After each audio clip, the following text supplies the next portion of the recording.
You've probably heard the story that humans domesticated cats. Like we marched up to the animal kingdom, pointed at a tiny predator, and went, "Congratulations, you work for us now." But if you actually zoom out and look at history, the real story feels suspiciously backwards. Because cats didn't get domesticated the way dogs did. Dogs were recruited. Cats kind of just moved in. And if you've ever lived with a cat, that checks out. They're not here because you trained them. They're here because they decided your house has better food and fewer enemies. The funniest part is, this decision quietly changed human life for thousands of years. Cats have been around your grain, your temples, your ships, your cities, your superstitions, your art, and now your internet feed. So today, let's tell the history of cats, not as a cute awe montage, but as a full-on human story, from ancient fields to modern apartments. And fair warning, the more you learn, the more you realize cats weren't just pets. They were silent business partners in the rise of civilization. To understand the cat deal, we have to go way back, before pyramids, before empires, before someone decided a toga was a good outfit for daily life. Wildcats as a family have been around for a long time. The ancestors of today's cats evolved as small, efficient hunters, quick reflexes, stealth, excellent night vision, and the kind of patience that makes them stare at a wall for 10 minutes and still somehow be on a mission. The species most connected to your modern house cat is a wildcat from the Middle East and North Africa, the Near Eastern wildcat. Not a giant lion, not a tiger, not a dramatic jungle predator. A modest-sized, practical, mouse-focused professional. Basically the perfect animal to live near humans once humans started doing something that attracted mice like a neon sign. And that something was agriculture.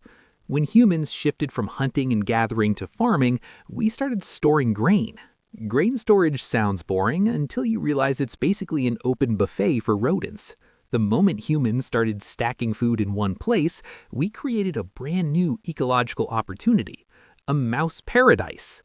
And where there are mice, there will be predators. Wildcats began hanging around early farming settlements because we accidentally built the world's best hunting grounds. This is the heart of the cat domestication story. It likely began as a mutual arrangement. Humans didn't need a pet. Humans needed their food protected. Cats didn't need a master. Cats needed reliable hunting territory, plus the bonus of leftover scraps and shelter. So the earliest cat-human relationship was basically, you keep the mice away and we'll tolerate your attitude. A deal that frankly still describes cat ownership today. One of the earliest pieces of evidence that cats weren't just passing through comes from a burial on the island of Cyprus dating back thousands of years. Cyprus didn't originally have wildcats, so if a cat ended up there with a human and was buried in a way that suggests meaning, that's not a random accident. That's a sign people were already transporting cats and giving them a place in their lives. And think about what that implies. Humans were crossing water, bringing cats along, and caring enough to bury them. That's not just a pest controller. That's companionship beginning to form on top of a practical partnership. It's like the business relationship slowly turning into friendship, while the cat still insists it was never a business relationship and you're lucky to be in its presence.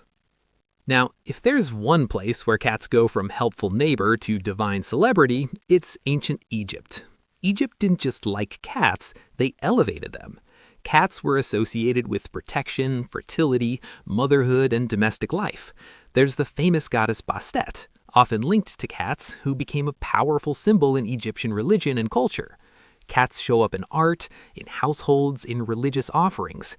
People mummified cats. Yes, mummified. As in, the same civilization that built pyramids and perfected monumental architecture also looked at a small animal that knocks cups off tables and said, "This is sacred." And honestly, respect. Why did Egypt lean into cats so hard? There's the spiritual side, but also a deeply practical one. Egypt was an agricultural society. Grain mattered. Rodents threatened survival. Snakes were dangerous. Cats hunted rodents, and they could also kill snakes. A cat in your home wasn't just cute, it was security. In that world, a good mouser could be the difference between a stable household and a disaster. So cats become symbols of protection, and when something protects your children and your food supply, you don't just appreciate it, you mythologize it. You'll also hear stories that harming a cat in Egypt could bring serious punishment. Some accounts suggest cats were heavily protected and that people took their safety seriously.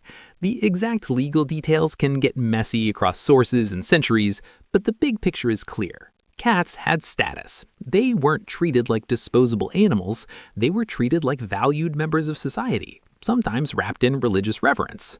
Egypt basically ran the earliest cat fandom in recorded history, and they were not casual fans. They were the type of fans who make shrines. But cats didn't stay an Egyptian secret. As trade expanded around the Mediterranean, cats started traveling. Ships were a huge part of this. If you're sailing with food on board, grain, dried goods, anything edible, rats and mice will show up like they got an invitation. And a ship full of rodents is not just annoying, it can destroy supplies and spread disease. So sailors quickly discovered that cats were the perfect onboard crew members. They worked for free, they were low maintenance, and they kept the ship from turning into a floating rodent festival.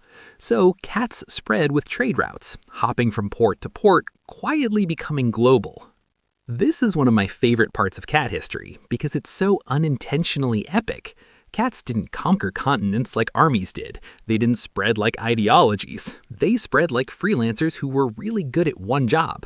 A ship arrives, cats step off, local imams notice the rodent situation improves, and suddenly cats are welcome. Cats didn't need propaganda, their resume was just a pile of dead mice.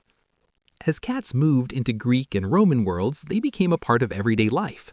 The Romans had all sorts of animals in their lives, and cats gradually took a strong place as household pest controllers.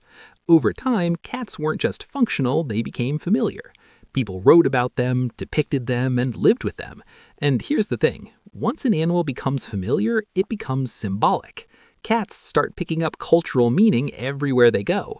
Some places see them as lucky, some see them as mysterious, some see them as suspicious. Cats are like blank canvases for human projection. We look at their independence and decide that means something about the universe. And then cats move further across Asia too, carried by trade and cultural exchange. In parts of China and Japan, cats became valuable for protecting important goods like silk from rodents.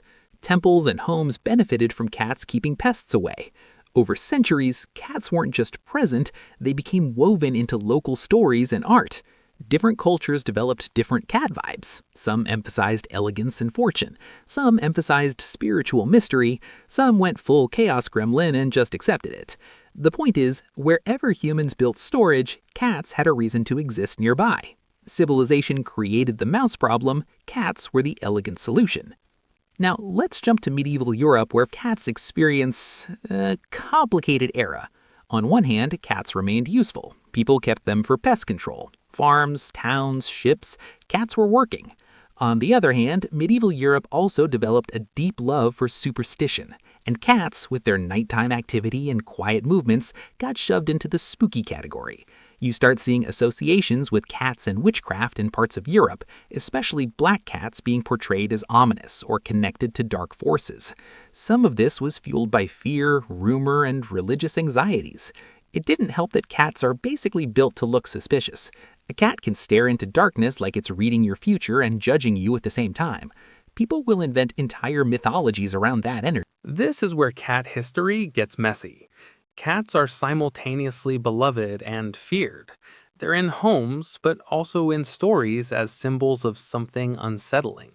And because humans are humans, fear sometimes turns into persecution. There were times and places where cats were harmed because people believed they represented evil or misfortune. It's a harsh reminder that cultural narratives can change how a society treats animals, sometimes violently. Cats didn't change, humans did. And then comes one of the most famous cat history myths that people love to repeat. The idea that killing cats helped cause the Black Death, because fewer cats meant more rats. It's a very satisfying story. It's neat, it's poetic, it has a moral, and it makes you feel like history is a simple chain of cause and effect. Reality is more complicated. The Black Death was spread primarily through fleas associated with rodents, and the dynamics of rat populations, human sanitation, climate, and trade were major factors. Cats might have helped control some pests in some areas, but they weren't a magic anti-plague shield. The bigger truth is this. Medieval Europe had sanitation problems, dense urban populations, trade routes, and limited medical knowledge. That's plenty of fuel for disaster even without turning it into a cats would have saved us fairy tale. Cats weren't the cure, but they were still part of the ecosystem of cities, and humans' relationship with them shaped how we experienced daily life. As Europe moved into the early modern era, cats slowly got rebranded. Science, exploration, and changing cultural attitudes shifted how people saw animals. Cats appear more often in art and literature as domestic companions, not just pest control. And then you get something very telling, the rise of the cat as a hobby. In the 1800s, organized cat shows and breed fancying started taking off in places like England. That's when you see cats becoming not only household animals, but curated ones, bred for looks, temperament, and status. Humans are extremely predictable. Once basic survival is less urgent, we start turning everything into aesthetics. Urban life also changes the cat relationship. In dense cities, cats are useful for pest control, but they're also companions for people living in smaller spaces. Cats don't need to be walked. They don't need a backyard. They can thrive indoors, especially once humans create products that make indoor cat life practical. Which brings us to one of the most underrated inventions in cat history, commercial cat litter. The modern litter industry really takes off in the 20th century, and it changes everything. Suddenly, cats can live indoors much easier without turning the home into an unbearable situation. This is a turning point. Cats move from semi-outdoor pest control animals to full-time indoor companions in many parts of the world. People don't always realize it, but litter is a huge reason modern cat ownership exploded. Meanwhile, veterinary medicine, vaccines, and spay-neuter practices expand, changing how cats live and how long they live. The average cat in a modern home has a totally different experience than a medieval mouser. Less danger, more comfort, more food, fewer diseases. In a way, cats became one of the biggest winners of modern living, assuming they like modern living, which they'll never admit because admitting it would give you emotional power. Now, here's a really important thing that makes cat history different from dog history. Cats are only partially domesticated compared to dogs. Dogs were shaped over thousands of years through intensive selection by humans, hunting partners, guards, herders, companions. Their behavior, bodies, and social instincts were heavily molded. Cats domesticated themselves more than we domesticated them. Humans tolerated the friendliest, least aggressive cats around settlements because those cats were useful. Cats that were too wild stayed wild. Cats that were calm enough to live near humans thrived. Over time, that's a form of selection, but it's lighter. It's more like cats joined the human world on their own terms. That's why cats still act like tiny predators, because they are. Your cat is basically a small hunting machine that just happens to enjoy naps and sunbeams. They can bond with humans deeply, but their social structure is different. They're less pack-oriented than dogs. They can be affectionate, but they're also independent. The cat domestication story isn't we trained them, it's we built cities and they found a way to thrive inside them. And that's a fascinating lens on human history. Cats are a marker of settlement. When you see cats living near humans, you're seeing a society that stores food, has permanent structures, and produces enough surplus that rodents become a consistent problem. Cats aren't just animals, they're proof of a certain stage of civilization. Cats also become symbols again and again, depending on what a society is feeling. In some cultures, cats symbolize luck and fortune. In others, they symbolize mystery, independence, even rebellion. In political cartoons, cats show up as sly or opportunistic. In literature, they become clever observers. Humans love cats as metaphors because cats behave like they know something you don't, and that's perfect for storytelling. A cat in a story can be cute, sinister, wise, or hilarious, sometimes in the same scene. Then we hit the modern era, and cats achieved their final form, global celebrities, because the internet was basically built for cats. Think about it. Cats are compact, expressive, unpredictable, and they make strong emotional impressions in short moments. That's exactly what viral content needs. A cat can go from sleeping angel to chaos gremlin in 2 seconds. That's the entire internet in one animal.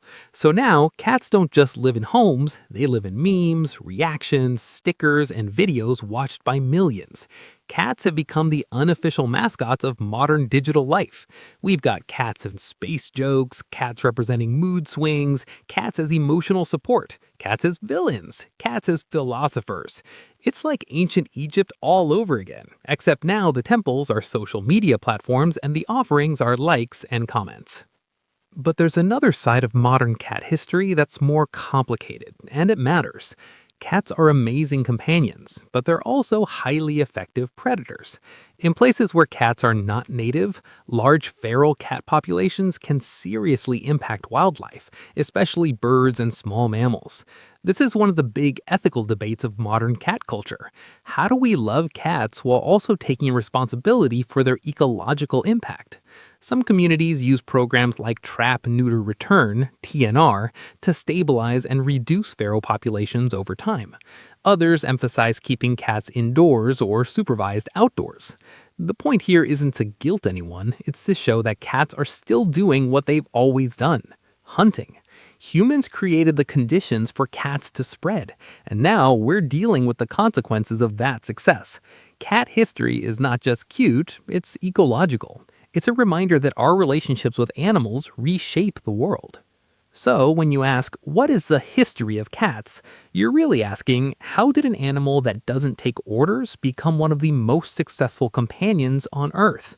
And the answer is timing, agriculture, and attitude. Cats arrived at the exact moment humans built the kind of world cats could exploit: settled communities with stored food and rodents. Cats offered a service that mattered. Humans offered a stable environment. The relationship grew, spread through trade, was wrapped in religion, twisted by superstition, rebranded by modern pet culture, and then launched into global fame by the internet. And through all of it, cats stayed cats. They didn't become completely different creatures. They didn't surrender their predator instincts. They didn't lose their independence. They just learned that humans are easy to manage. Feed them, let them think they're in charge, occasionally sit on their keyboard, and they'll provide warmth, companionship, and an endless supply of stories. So, next time your cat stares at you like you're the weird one in the room, just remember this animal has been watching humans build civilization for thousands of years. It watched us invent farming. It watched us build temples. It sailed on ships during trade empires. It survived superstition and war. It adapted to cities, apartments, and the modern world. And now it's here, in your home, casually living the best life in the entire neighborhood. Not because you domesticated it, but because it perfected the oldest and most powerful invention of all, convincing humans to do the work while it gets the credit. And honestly,